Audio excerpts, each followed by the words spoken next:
Rockaways Productions presents The Casey Waters Show, Episode 500, Finding the Science. Hello, I'm your host, Casey Waters, and today, or tonight, whenever you're watching the show, well, it's the 500th episode. Gee, I did it. I made it to 500 episodes. This show, well, it started back in Anchorage, Alaska in 1994.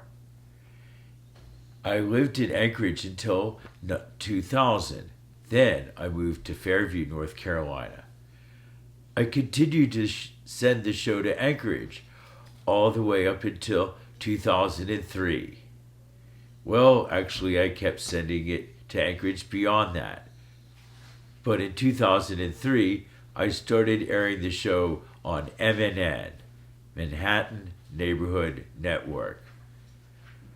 Well, when I started that, I reset it to episode 1. I think I was around an episode 180 or so, or 170, when I reset it to 1. And now, we're up to episode 500. 20 years or so since. Here in July 2024. So it's been a long ways, covering interesting aspects of philosophy, science, reading interesting books, and other things.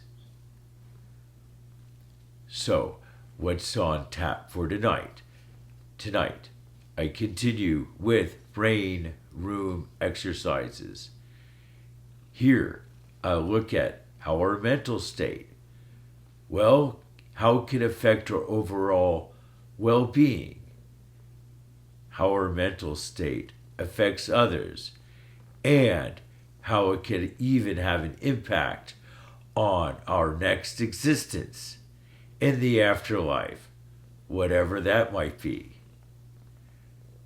Later on, it's finding the science. Here, I look at various aspects of science, from political science, environmental science, genetics, statistics, and more. Tonight's show, or today's show, will feature background footage from Black Balsam Mountain. Black Balsam Mountain is located near the Blue Ridge Parkway. To get there from Asheville, North Carolina, take the Blue Ridge Parkway south. Go past Mount Pisgah, then past US 276. Go past Graveyard Fields. About a mile past Graveyard Fields, there's a road off to the right. You take that road, and about a mile up the road will crest, going over a hill. This is the place to park. There you'll find a trail going off to the right, marked with rectangular white blazes, the Art Loeb Trail. However, you might have to park sooner than the crest because of lots of other people parked, and you might find your way into the woods there, like I did on this hike. There, you'll hit the Mountains to Sea Trail. You take a left, going parallel to the road. This trail is marked by circular white blazes. Then you'll intersect the Art Loeb Trail. Take a right on the Art Loeb Trail, marked by the rectangular white blazes. You'll go through the blossoms. Then you come out into a meadow area. You go up a hill, gets a little steep in spots, but eventually you'll get to the top of Black Balsam Mountain with its beautiful views, including Sam's Knob nearby. So, now, let's continue with brain room exercises. The East Side favoring honesty and compassion, where the West Side favors deceit and wealth concentration, and everybody is on their own, where the East Side likes to support each other, and especially the less fortunate amongst us, lifting them up to a better existence, where the West Side says, well, you have to fare on your own and do your best, and maybe with a little deception you might get ahead in the game, where the East Side says you have to be honest, and so on and so on. And if you're not honest, well, you might be kicked out of the East Side and perhaps end up in the Central region, in between the East Side and the West Side. Or if you're really dishonest, you might be booted right over to the West Side. Similarly, people on the West Side who get tired of deception might be allowed to migrate to the Central region or even to the East Side. So things change. So, you're negotiating with God through your imaginary territory you're associated with, or perhaps negotiating with God directly. I'm not quite sure. But what it is you have to look at your overall mental state. How did you see life? What kind of mood were you in most of the time during your life? Is this important? Sure it is. Does it affect God? I think it does. What I'm getting at is your mental state affects God's mental state. So, just as your mental state affects other people's mental states too, obviously. But I think it goes beyond other people, and I think our mental states affect God. Well, so for God to be happy, we have to be happy. For God to feel love, we have to love. This is really important. So God wants us to have a good time. I remember some good times. I remember in the distant past, way back in the mid-70s, when I started going to rock and roll concerts. I remember seeing the Doobie Brothers at the Asheville Civic Center. Actually, I think I saw them a couple of times. A couple years in a row or whatever.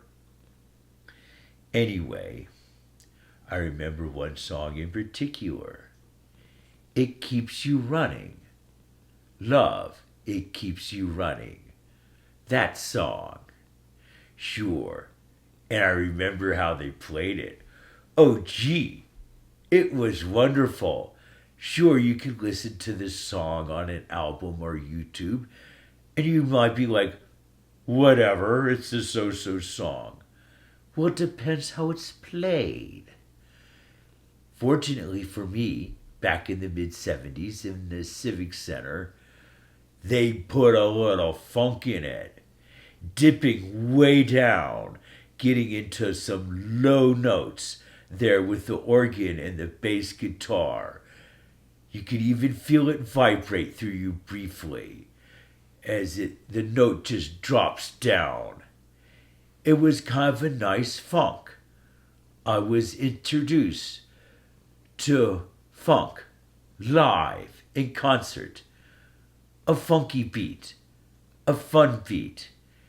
And to make it even better, I even got to enjoy a doobie while watching the Doobie Brothers. So there I was, a teenager smoking on a joint, getting high with other people, enjoying their company, and enjoying the music, having a good time. Well, the good times have to continue. God wants us to have fun. So we might have to Well, we might have to party a little bit. Well, we want to be responsible when we party, but we want to have fun when we party too. Sure. And so, well, we have to tailor our fun to our needs, to what we want to do. Sure.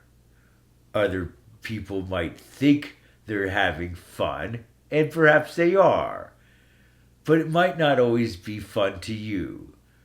So you have to figure out what activity you want to do, whether it's hiking or going to concerts or whatever. Painting, playing music, there's bound to be something you enjoy. So you have to just enjoy it, practice at it, become better at it, form a new hobby or skill, something you enjoy, and of course enjoy the company of others, and enjoy the company of your partner, the one you love, sure, and your family. Have good times with them. Have good times with your loved ones and love them. Care for them. Have compassion. And they'll do the same for you. Together, we'll grow. And that's what God wants us to do. God wants us to learn and develop, to be able to embrace more complicated situations and be able to have the right judgment to know what to do when. And all of that comes from living. I guess the more you live, the better your judgment gets. Well, in theory, perhaps not always. But I like to think that maybe your judgment does improve as you age, as you have more experience under your belt. So you have to negotiate with God and figure out your next existence. But in order to get better results with negotiating with God, well, we have to know how to live life. We have to be fair, compassionate, ethical, and yet we need to have fun and love each other. We can't always be depressed and disillusioned.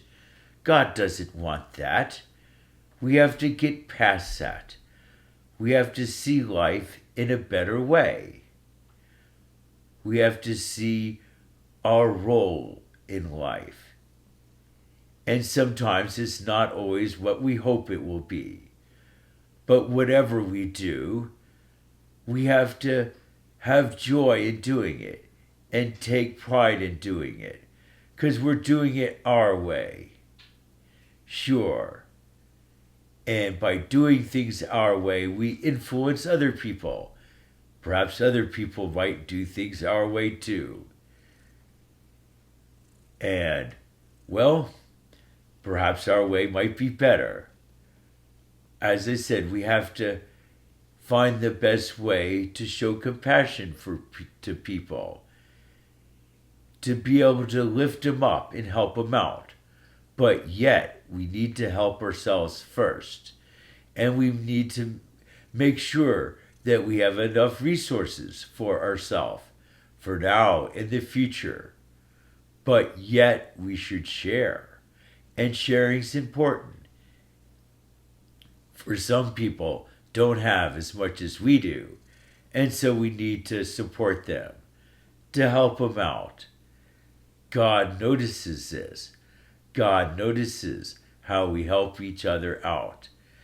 And that's what helps us get to a better existence, is helping each other out in this existence. So if you want a better existence in the future, if you want to be reincarnated into a better life or go to heaven, well, you have to have a good attitude now. You can't be too cynical. You have to see other people in a positive light. Sure, at least as much as you can. You have to cooperate with people, help them out, be compassionate, have empathy. Empathy is real important. You need to be able to feel what they're feeling, understand their situation, and thus you could do what is best overall for you and for them. So we must have empathy to figure out the best solution. What is best for everyone? What is the fair way to do things? The equitable way to do things? Sure, we don't need anyone cheated or deceived. God frowns upon that. We have to try to be honest and loving. We really need to have a positive attitude about life and love each other. And the more we love each other, the more God will love us.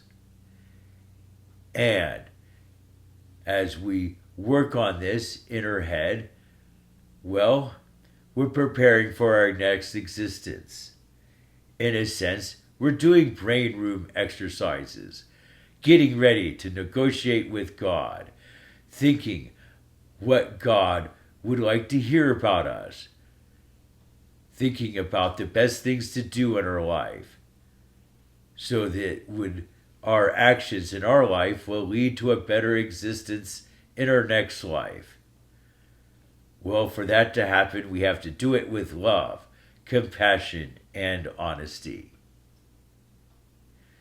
I hope you have enjoyed this section of The Casey Waters Show. Now, it is time for Finding the Science. Well, I got Meryl with me. Meryl's my cat, who's purring.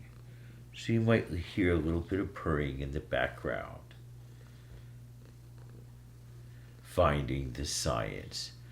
Well, I'm talking about finding the science, well, with many aspects, many different sciences. We have to find them all, or at least a good few of them, sure, and understand the science, learn from it. That will help us make better decisions. So, we have to understand that science, well, it creeps into many areas, sure, such as medicine, medical science. Well, of course, medical science is important to us all. It could save our lives. This is something to take seriously. And so, we need to stay abreast of various developments, advances in medicine, and new treatments with new drugs. But we have to be careful here. Drug companies might mislead us into thinking a drug's safe when it's not.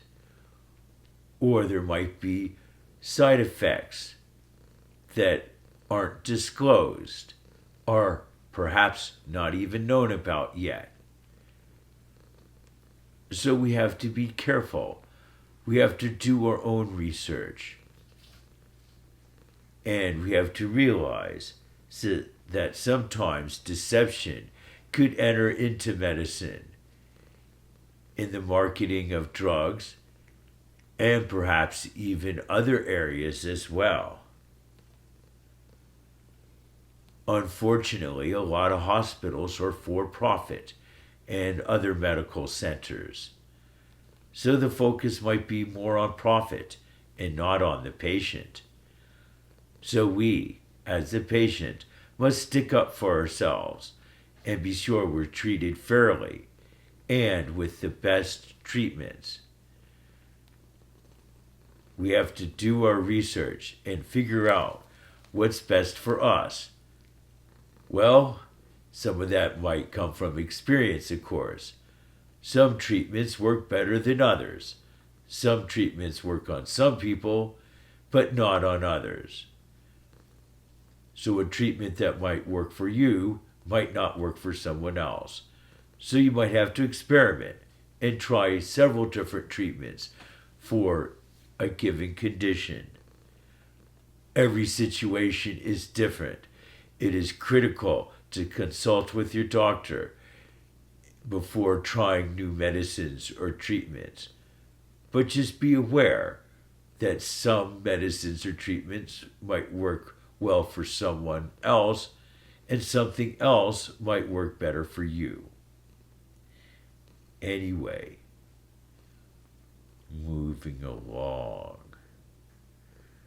Now we dive into poli-sci.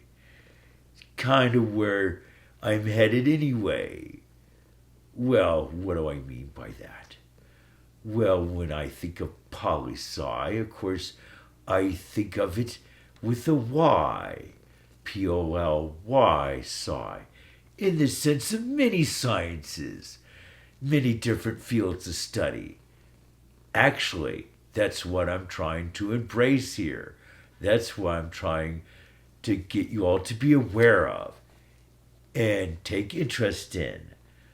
But actually, I'm getting a little more specific too, and actually going into political science. We have to be careful here. With recent Supreme Court rulings in the summer of 2024, we may be headed towards a dictatorship-style government. So, we have to think of that in terms of science and also political science. The science of voting. Who votes? Who votes for whom? Do people have access to the ballot box? Can they vote readily? All of that's important. Sure it is. Sometimes, well, political aspects could be distorted. Political science could be distorted. But we need to be accurate with this. So sometimes we might have to check from several different sources, perhaps from a liberal source and then from a conservative source, and try to figure out who's really right. Or maybe the answer is somewhere in the middle. We have to get a handle on this. How many people do vote? Who votes for whom? Can we change things? Well, maybe we can. Can things change for the worse? Well, they might. Well, here we go. Here's the rub. The rub in politics is science, or that's one of the aspects that could be really critical. What I'm talking about here, we need to have free, open, scientific discussions with opposing viewpoints heard. So the people, Congress, the president, and so forth could make the best decisions based on the science, trying to understand all viewpoints, trying to understand the complexities and subtleties. Sometimes data can be manipulated or cherry-picked in certain studies, making one result look like it's going to occur when perhaps the opposite result might be more likely. So we have to really get down to the nitty-gritty of it all, including the statistics, sample size, sure, variance, standard deviation, standard deviance. Some people are devious and deceive us with statistics, perhaps in a sadistic fashion. sadism and statistics. Who knows? Anyway, I'm guessing getting a little off to the side here. Let's get back to statistics. Because statistics is useful in science, just like math is. So we need to be good at both to get a good handle on science and to be able to wade through the data, the research, and figure out what theories might make more sense than others. Moving along, there's artificial intelligence, which is becoming more and more widespread. I guess a science of its own. How does it work? Where could it be applied? Are there dangers behind it, or ways errors could be introduced? Well, we need to figure that out. We can't rely on artificial intelligence too heavily. As I said, errors might get introduced, or other problems might occur. So we have to be used to doing things the old-fashioned way and figuring out things on our own, like I typically do. Sure, you have to have the analytical thinking, the ability to wade through the statistics. Sure, we have to understand what's going on and why. So sometimes it's best to think for ourselves instead of letting artificial intelligence think for us. We could be led astray, and the consequences could be disastrous. Who knows what could happen? But moving along, there's the environment, environmental science. Ooh, how critical, especially with climate change. We really need to get a grip here. We are in a mass extinction event. Many species around the world are becoming endangered and extinct. Even Casey Waters Show.